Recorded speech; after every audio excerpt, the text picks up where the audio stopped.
Sapevi che questo è l'ABH, il colore più tossico al mondo? Mentre questo è il super bianco rapido. Ma cosa significa? Scopriamo i bianchi nella pittura.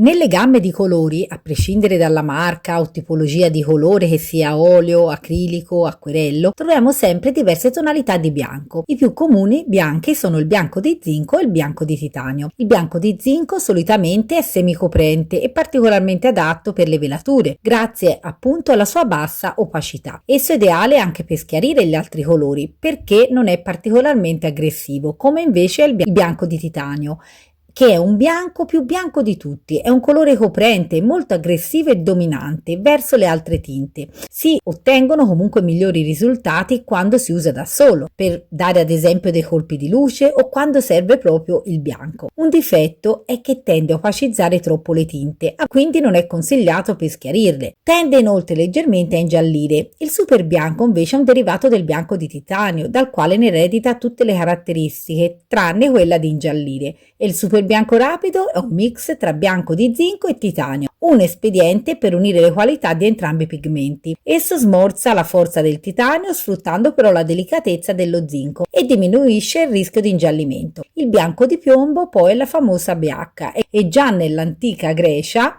il piombo veniva usato per la preparazione dei pigmenti bianchi e divenne uno dei colori più usati per quanto riguarda la pittura ad olio in Europa. Il colore ha un'opacità che varia dal semitrasparente all'opaco e ha una rapida essiccazione, una finitura più calda rispetto allo zinco e anche al titanio. Unico problema? È altamente tossico e dalla metà del XX secolo è diventato un pigmento proibito alla vendita sia in Europa che negli USA. In commercio troviamo però delle imitazioni. È stato l'unico bianco disponibile e comunque il più diffuso. In seguito, con l'inserimento in commercio del bianco di zinco nel 1840 circa e nel XX secolo, nel 1930, del bianco di titanio, il suo impiego è parecchio diminuito. Il bianco di Cina poi non è altro che una versione per acquerello del bianco di zinco, ma in acquerello il bianco è poco usato e ti consiglio di salvaguardare il fondo sfruttando il bianco della carta su cui dipingi. Vermeer usa tipicamente il bianco di piombo, in ragazza con l'orecchino di pelle nella lattaia. Whistler